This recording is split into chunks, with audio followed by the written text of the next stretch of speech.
when I was 12, 13, so this was in end of year 8, so the intermediate, we moved. This is probably the time where I took on a lot of responsibility that I shouldn't have as a child, but and again, this is no ill. Yeah, I understand. This is a fact. Yeah, this is a fact. Yeah. I love my parents, but Yeah, you it know. wasn't a criticism. Yeah, It it's was not just criticism. the environment. It's Yeah. more of, so in term 3 of year 8, my parents were thinking about moving to Hamilton to take over a family friend's takeaway. So it's quite you'll see quite a lot Chinese takeaways, some sort of takeaways, fish and chip takeaways. You'll see a Chinese family. That's the norm. Absolutely. So that was when that journey started for my family. After term 3 ended, we moved to Hamilton. And pretty much I thought, oh yeah, it's fine. I just go to school, help out at the takeaway every now and then. I'll still have my extracurricular activities. What ended up happening from that point, so term 4 of year 8 to all of year 9 for me, every day I woke up early, went to school. Right after school, I would either take the bus or get picked up by my parents, go to the takeaway, work, go home, repeat. And that was my For life. how long? So about a year and a bit. And I remember at first it was okay. And then eventually, because at first our family friends helped out, and then eventually just become my mom, my dad, and I. And my parents spend pretty much all their time together, 24/7, the moment they woke up to the moment to go to bed. So, and I were pretty much out of us 3 had time away because I had school. And I eventually became the punching bag for my parents. Like a lot of verbal abuse of, Wendy, you're so pathetic, you're so useless, why can't you help out more? Like, again, this is not me talking about my parents. And so I became the punching bag, and then eventually that took out a lot of energy out of me. I remember, in high school in year 9, you're making friends. My friends went from initially asking, hey, Wendy, do you want to do this, to not asking me at all, because my answer would be, sorry, I would have work. So you didn't have a day off? No. So Monday, Friday, the cycle. Yeah. Saturdays I might have a half day, but that's still not enough for a child. So, or I would go out early with my parents. We do our shopping for the takeaway, and then we work. And then Sunday would be very similar. And of course you will be on the till helping. Yeah. On the till, making burgers, doing prep.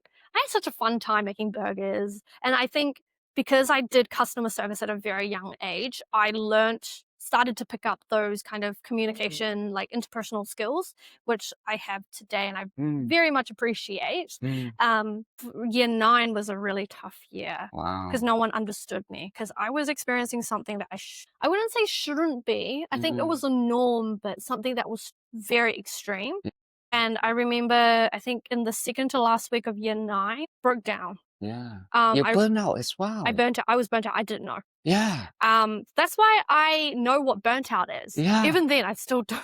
No. I'd still burn out, but at least I know what it's like at an extreme. And so that year, like that day, I think the night before, there was some sort of argument between my parents. I got involved, whatever it is. And I was a year 9, and I remember crying myself to sleep a lot because of the pressure. I didn't know what it was. You were only 14 or 13. I think I was 13. Yeah. Turning 14 or whatever. But I remember, so that night, I cried myself to sleep. Next day, I went to form time. And I think throughout the year, I went like this because I was tired. So no one really picked up, but I was crying. And then when the bell rang for our first period, everyone left and I went to my form teacher, and we still had I remember this very vividly because that was how it was. My teacher was sitting at his desk. I went up to her and I was kind of like this, like hands on the table, because I think I was shaking and I needed something to stabilize myself. And so my form teacher saw that I was literally in tears. There was a couple of boys in class, and so she told them, hey boys, you need to get to class to your first period. And as soon as all quiet, she said, Wendy, are you okay? And I took a moment and I told her, I don't think I'm good enough. And that was when I started counseling. The police got involved and everything. You went through child labor. Yeah, you did. Yeah.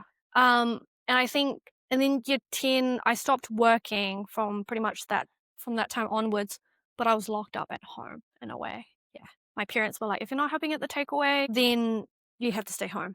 Thankfully, I had friends that lived nearby, 2 blocks away. So they say you're not going to help.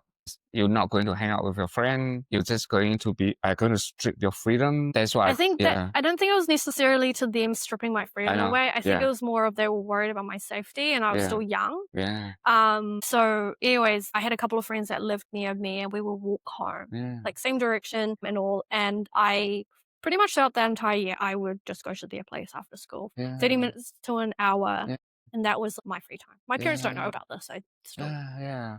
don't Thank want to. God you have that friend. Yeah. Yeah, And so that was like my year 10. And then a week before year 11, we moved back to Wellington. And then a couple of years back, my parents were like, we're having a takeaway again. And I yeah. wasn't supportive of that. No, of course. Just because at that time, my sister was born in 2017. And so she was still very young. And she, knowing what I had experienced through, and that was just a year and a bit of my life, but thinking this is going to be my Yeah, sister's life, yeah, literally life, that I'm not in support of this, but if this is what you need to do to yeah, make a living, that's yeah, fine. And I think for me, it still hurts every single time I go yeah, home of because I course. have to go into a takeaway. I don't like the sound Yeah, I hear of you. is it the range hood, the sounds of being at a takeaway, the walk going, The smell. the smell. It takes a lot for me to walk in because of that trauma that I had. Yeah, I was going to say PTSD, Yeah. almost like, Yeah. yeah, Um, and so like for my thinking now, like I know my parents have improved. I've had chats with my mom, not necessarily my dad. My dad, I think yeah, he's a traditional Chinese man. We've had a couple of conversations where she's apologized for, I guess, my upbringing as a yeah, whole. We shouldn't have done this. She even sometimes says like, mm, I wish I married better. And I just tell my mom, hey, no, you are able to offer me what you are able to offer me, given our circumstances, which is so much better than a lot of immigrant families. I appreciate that. And that, though, yes, there are some things that you and I can look back on that we both are like, oh, we shouldn't have done that. when Or did you have that conversation? I think the last couple of years, and this was as an adult, me as an adult, but so having these chats with mom and whatnot, it's like, it's healed a part of me. Yes.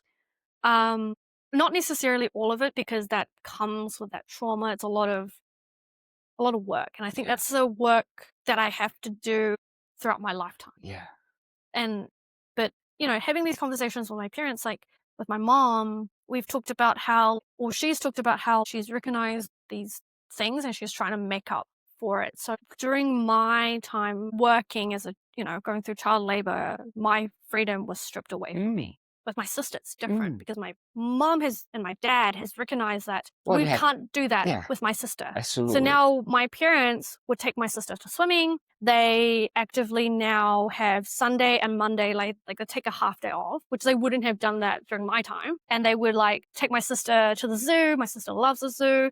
They would take my sister shopping. They would ask my sister, hey, what do you want to have today? And they would go there, Mm. kind of, that kind of thing. It's like a second chance. They want to do better.